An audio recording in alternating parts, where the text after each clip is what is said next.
Hello friends, welcome to your educational channel Sub Shiksha. Today we will start Vygotsky theory. So let's get started with question number 1. The question number 1 is, according to Vygotsky, when adults adjust the support to extend the child's current level of performance, it is called. इस question में बोला गया है कि according to Vygotsky जब adults help करते हैं बच्चे के करंट लेवल ऑफ परफॉर्मेंस को तो उस चीज़ को क्या बोलते हैं। ऑप्शंस दिए गए हैं इसमें। A discovery learning, B zone of proximal development, C scaffolding, D introspectivity. तो गाइस इसका आंसर आ जाएगा ऑप्शन सी स्कैफोल्डिंग। तो गाइस स्कैफोल्डिंग का मीनिंग क्या है, ये क्या होता है। ये जो एक पर्टिकुलर टाइप की हेल्प होती है जो कि टीचर प्रोवाइड करते हैं स्टूडेंट को व्हेन ही और she teaches a new skill, new development, new theory to the kids. It can also improve group practice and sometimes we can describe as I do, we do, you do. इसका मतलब है कि जो teacher है वो बताता है कि कैसे जो है चीज़ डन की जाती है या फिर क्लास प्रैक्टिस कैसे की जाती है साथ में बैठ के। लास्ट में जो है फाइनली स्टूडेंट वर्क करते हैं इंडिविजुअली, तो उस चीज़ को बोलते हैं स्कैफोल्डिंग। उसके बाद आ जाएगा डिस्कवरी लर्निंग। डिस्कवरी लर्निंग क्या होती है। ये जो थ्योरी है वो ब्रूनर ने दी थी। ये एक एक्टिव प्रोसेस है जिसमें बच्चा खुद अपने एक्सपीरियंस और प्रॉब्लम सॉल्विंग के थ्रू अपनी नॉलेज को कंस्ट्रक्ट करता है। इन्होंने 3 मोड्स ऑफ रिप्रेजेंटेशंस दिए थे जो कि हैं, फर्स्ट है इनएक्टिव, इसमें जो है एक्चुअल बेस्ड लर्निंग होती है। सेकंड है आइकॉनिक, इसमें जो है images and visual skill learning होती है। इसमें जो है बच्चा इमेजेस और विजुअल स्किल के थ्रू लर्न करता है। थर्ड वन है सिंबॉलिक। सिंबॉलिक जो है इसमें बच्चा ट्राई करता है to understand language and concept. इसको क्या बोलते हैं, डिस्कवरी लर्निंग। उसके बाद आ जाएगा जोन ऑफ प्रॉक्सिमल डेवलपमेंट। ये जोन ऑफ प्रॉक्सिमल डेवलपमेंट क्या होती है। ये जो कंसेप्ट है ये वाइगॉस्की ने दिया था। उन्होंने कहा था कि describing the gap between what a learner can do alone and what they can achieve with guidance from a more knowledge person। इसका मतलब क्या है, ये जो डेवलपमेंट है इसमें बोला गया है कि बच्चा जैसे कि 1 या 2 साल का बच्चा है वो अपने करंट लेवल के हिसाब से अपना कोई काम करेगा। अगर उसको जो है किसी अडल्ट की हेल्प की ज़रूरत पड़ती है, उस गैप की नीड होती है, तो उस चीज़ को हम क्या बोलते हैं, zone of proximal development. Now my next question is, in a progressive classroom knowledge is constructed by the learner. Option B, knowledge is received passively by the learner. Option C, knowledge is reproduced by the learner as it is. Option D, knowledge is recalled by the learner as per instructions of the teacher. तो first option में बोला गया knowledge is constructed by the learner. Yes, ये जो है इसका मतलब है कि जो क्लासरूम होता है बच्चों का वो एक कंस्ट्रक्टिविस्ट होता है। इनमें जो है बच्चों को एंगेज करके नॉलेज कंस्ट्रक्ट करवाई जाती है। ऑप्शन बी में बोला गया है knowledge is receive passively bye the learner. तो इसका मीनिंग है कि जो बच्चे हैं वो क्लास में तो हमेशा एक्टिव होते हैं, वो कभी पैसिव तो होंगे ही नहीं। तो ये तो ऑप्शन बिल्कुल गलत है। ऑप्शन सी में बोला गया knowledge is reproduced by the learner as it is. ये भी बिल्कुल गलत है क्योंकि नॉलेज जो है वो रिप्रोड्यूस नहीं की जाती है, वो गेन की जाती है बाय द लर्नर। ये भी गलत है। उसके बाद आ जाएगा knowledge is record by the learner as per instructions of the teacher. Knowledge जो है कभी भी क्लासरूम में रिकॉर्ड नहीं की जाती है, वो गेन की जाती है, ना कि रटी जाती है। तो इसका आंसर आ जाएगा guys option A, knowledge is constructed by the learner. उसके बाद आ जाएगा next question. According to Liv Vygotsky, basic mental capacities are transformed into higher cognitive processes primarily through। इसमें बोला गया है कि according to Liv Vygotsky जो कि हमारी ह्यूमन की बेसिक मेंटल कैपेसिटीज़ है वो किसके थ्रू ट्रांसफॉर्म की जाती हैं। तो इसमें ऑप्शंस दिए गए हैं।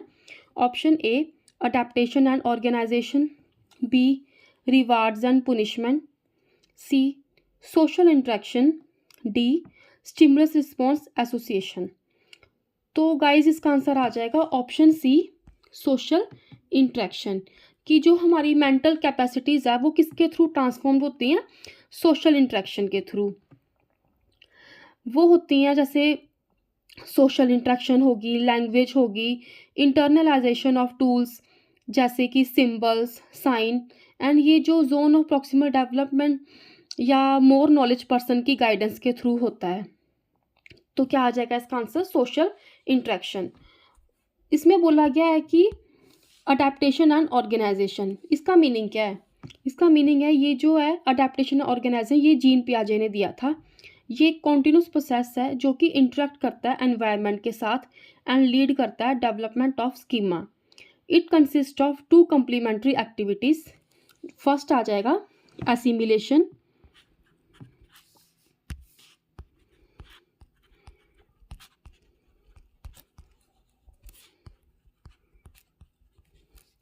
और सेकंड आ जाएगा अकोमोडेशन।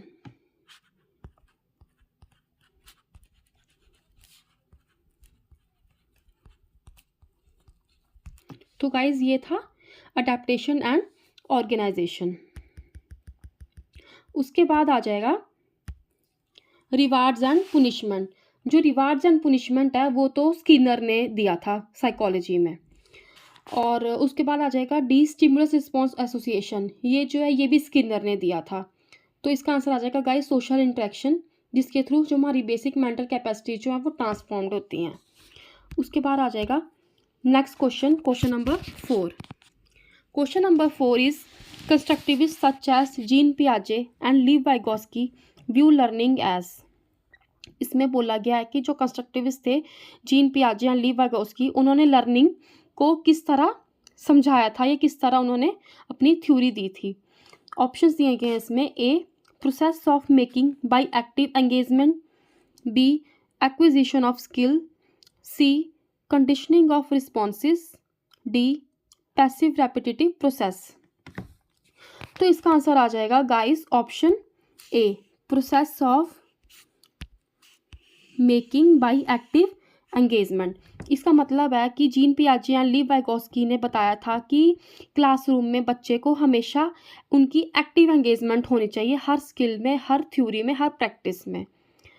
तो जो बी ऑप्शन दिया हुआ एक्विजिशन ऑफ स्किल, इसका मतलब है कि उन्होंने स्किल्स पर तो कोई वर्क किया ही नहीं था जीन पियाजे और लीव वाइगोस्की ने, उन्होंने कुछ नहीं बताया था इसके बारे में। जो ऑप्शन सी है वो है कंडीशनिंग ऑफ रिस्पॉन्सेस, ये जो पैवलोव ने बताया था अपनी थ्योरी में, उन्होंने डिस्कस किया था अपनी थ्योरी में कंडीशनिंग ऑफ रिस्पॉन्सेस। उसके बाद है पैसिव रेपिटेटिव प्रोसेस, ये जो है थॉर्नडाइक ने दिया था ट्रायल एंड एरर थ्योरी में। तो जीन पियाजे और लीव वाइगोस्की ने जो है सिर्फ इतना बताया था कि बच्चों की जो एक्टिव एंगेजमेंट होनी चाहिए अपनी क्लासरूम में, हर स्किल में। उसके बाद आ जाएगा next question, question number 5। Which of the following statements describes Piaget and Vygotsky's views on language and thought correctly? इसमें बोला गया है कि इनमें से जो है कौन सी स्टेटमेंट जो है वो बताती है कि जीन पियाजे एंड वाइगोस्की के जो व्यूज़ हैं लैंग्वेज एंड थॉट को लेकर वो एकदम सही हैं। ऑप्शन दिया गया है, ए अकॉर्डिंग टू पियाजे thought emerges first and according to Vygotsky language has a profound effect on thought. इसमें बोला गया है कि अकॉर्डिंग टू पियाजे थॉट जो है सबसे पहले एमर्ज करता है, सबसे पहले बच्चे के माइंड में थॉट आता है, and according to Vygotsky language has a profound effect on thought. Vygotsky के थ्रू जो है कि जो लैंग्वेज है उसका सबसे बड़ा प्रोफाउंड इफेक्ट है थॉट के ऊपर। ये जो है बिल्कुल सही है। उसके बाद ऑप्शन बी में बोला गया है कि according to Vygotsky thought emerges first and according to पियाजे language has a profound effect on thought. इसमें बोला गया कि according to Vygotsky thought emerges first, कि वाइगोस्की के थ्रू जो है सबसे पहले थॉट आता है माइंड में, और पियाजे के थ्रू लैंग्वेज का जो इफेक्ट होता है थॉट पे। ये गलत है क्योंकि सबसे पहले पियाजे ने ही बताया था कि जो है हमारी बच्चे के माइंड में जो सबसे पहले थॉट एमर्ज करता है। Option C both view thought as emerging from the child's language, ये भी नहीं है। Both view language as emerging from the child thought, ये भी नहीं है। तो गाइज इसका आंसर आ जाएगा ऑप्शन ए। अकॉर्डिंग टू पियाजे thought emerges first and according to Vygotsky language has a profound effect on thought. Now my next question is question number 6। According to Lev Vygotsky option दिए गए हैं, language development changes the nature of human thought. Option B, interaction with adults and peers does not influence language development. Option C, culture plays a very small role in language. Option D, children learn language through a language acquisition device. तो जो option A है उसमें बोला गया language development changes the nature of human thought. Vygotsky के through जो है language का सबसे बड़ा इफेक्ट होता है ह्यूमन थॉट पे। वो जो है उनकी जो डेवलपमेंट है वो चेंज कर देती है नेचर के ह्यूमन थॉट को। तो और जो ऑप्शन बी दिया गया, interaction with adults and peers does not influence language development, तो ये तो बिल्कुल रॉन्ग स्टेटमेंट है। C, culture plays a very small role in language development, ये तो बिल्कुल गलत है, because culture plays a very big role in language development. Option D, children learn through language through a language acquisition device, ये भी गलत है, क्योंकि जो लैंग्वेज एक्विजिशन डिवाइस है ये चॉम्स्की ने दिया था अपनी थ्योरी में। तो इसका आंसर आ जाएगा option A, language development changes the nature of human thought. उसके बाद आ जाएगा next question, the concept of zone of proximal development was given by. जो कंसेप्ट है जोन ऑफ प्रॉक्सिमल डेवलपमेंट का वो किसने दिया था, वो दिया गया था by option B, Vygotsky. Now next question is question number 8। The question number 8 is a 1-year-old child is likely to learn something in the zone of proximal development if option में बोला गया है कि जो 1-year-old child है अगर उस चीज़ को उसको कुछ सीखना है जोन ऑफ प्रॉक्सिमल डेवलपमेंट के थ्रू, तो क्या होगी इसकी स्टेटमेंट। ऑप्शंस दिए गए हैं इसमें। ऑप्शन ए, पेरेंट्स और अदर्स डू नॉट इंटरफेयर, ये तो बिल्कुल गलत है कि अगर पेरेंट्स और कोई और भी हेल्प नहीं करेगा 1-year-old चाइल्ड को तो वो बच्चा किस तरह सीखेगा, ये बिल्कुल गलत है। Option B, the task is more difficult than the child can do alone, जो टास्क जो है वो बहुत डिफ़िकल्ट है 1-year-old चाइल्ड के लिए अगर वो बच्चा बिल्कुल अकेले करता है, क्योंकि उस बच्चे को तो पता ही नहीं है कि इस टास्क में क्या है, क्या थ्योरी है इसकी, क्या काम है, क्योंकि वो 1-year-old चाइल्ड जो वो एक इन्फेंसी स्टेज में आता है, उसको कुछ नहीं पता है कि मुझे क्या करना है। Option C, the child has master the skill necessary, wrong, जो 1-year-old चाइल्ड है उसकी क्या ही स्किल्स होंगी। Option D, the child needs little or no help from anybody, 1-year-old child जो है उसको हमेशा हर चीज़ में हेल्प की ज़रूरत होती है। तो इसका आंसर आ जाएगा guys option B, the task is more difficult than the child can do alone. उसके बाद आ जाएगा next question, question number 9। According to socio cultural theory of Vygotsky, option A, a culture and a language play a crucial role in development. Option B, the child thinks in different domain and does not take a complete perspective. Children think in abstract terms if presented abstract material at a lower age. Option D, self-directed speech is the lowest stage of the scaffold. तो इसका answer आ जाएगा guys option A, culture and language play a crucial role in development, क्योंकि जो Vygotsky theory है उन्होंने social culture theory पे ही work किया था, उन्होंने यही बताया था, सोशल कल्चर थ्योरी ही दी थी उन्होंने थ्रू लैंग्वेज। तो इसमें बोला गया है कि कल्चर एंड लैंग्वेज जो है उनका जो है क्रूशियल रोल है बच्चे की डेवलपमेंट के लिए। उसके बाद आ जाएगा next question, the concept of private speech of children as proposed by Vygotsky. जो कंसेप्ट है प्राइवेट स्पीच का, मीन्स जो बच्चा अपने माइंड में ही अपने आप से बात करता है, कुछ सोचता है, वो प्रपोज किया गया था by the Vygotsky through. Options दिए गए हैं, वो क्या शो करता है। Option A, shows that children love themselves, इसमें बोला गया कि जो वो शो करते हैं कि बच्चा खुद से ही लव करता है। ऑप्शन गलत है ये वाला A. Option B, illustrate that children use speech to guide their own action. इसमें बोला गया कि चिल्ड्रन जो है वो यूज़ करता है अपने एक्शंस और स्पीच अपने माइंड में, कि अपने एक्शंस जो उसने कैसे किस तरह से बताने किस चीज़ को एस्टैब्लिश करने के लिए। Option C, shows that children are stupid and thus need guidance of adults. No. Illustrate that children are egocentric. No.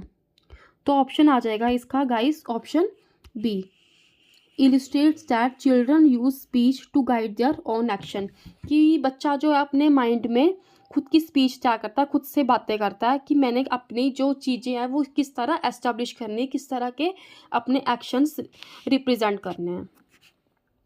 Now next question is, according to Vygotsky why do children speak in themselves. कि Vygotsky के through जो है children जो है खुद से क्यों बातें करते हैं। ऑप्शंस दिए गए हैं इसमें। Option A, children use their speech to attract the attention of adults to them. Option B, children are very talkative by nature. C, children are egocentric. D, children use speech to guide their action. जो option A है उसमें बोला गया कि children जो use करते हैं अपनी स्पीच को टू अट्रैक्ट करना दूसरों की अटेंशन। नो, ये भी गलत है। B, children are very talkative by nature, ये भी इसकी कोई सेंस नहीं है इस टॉपिक में। सी, चिल्ड्रन आर इकोसेंट्रिक, वो इकोसेंट्रिक भी नहीं है। D, children use speech to guide their action, children जो है वो अपने माइंड में अपनी स्पीच क्या करते हैं अपने एक्शंस को गाइड करने के लिए। तो इसका आंसर आ जाएगा guys option D. Now next question is, which one of the following is a good example of scaffolding, learning of a problem solving task till the student is able to do it by herself। कि इनमें से जो है कौन सा best example है scaffolding का। Options दिए गए हैं इसमें। Option A, providing a half solve example. B, telling her she can not go home till she solves the problem. C, offering a reward for solving the problem quickly. D, telling her that she can do it by trying again and again. तो जो option है उसमें बोला गया है कि providing a half soft example means कि बच्चे को जो है कुछ चीज़ सिखाने के लिए टीचर थोड़ी बहुत हिंट देता है या कुछ सॉल्यूशन देता है कि बच्चा उसके रिजल्ट्स निकाल सके। Option B, telling her she can not go home till she solves the problem. इसमें बोला गया है कि टीचर जो है बच्चे को बोलता है कि वो तब तक घर नहीं जाएगा जब तक वो प्रॉब्लम सॉल्व करके ना दे दे। ऑप्शन सी जो है इसमें बोला गया है कि बच्चे को अगर बच्चा जो है क्वेश्चन जल्दी से सॉल्व करके बताएगा तो उसको उसका रिवार्ड मिलेगा।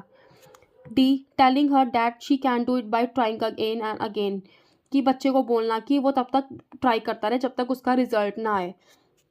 तो इसका जो बेस्ट एग्जाम्पल है वो है option A, providing a half solve example.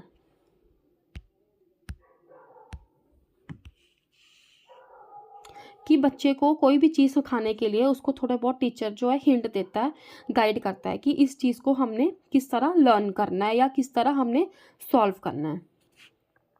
तो गाइज ये थे आज के मेरे 12 इंपॉर्टेंट क्वेश्चंस। तो फिर मिलेंगे हम और नए टॉपिक और नए क्वेश्चंस के साथ। Thank you.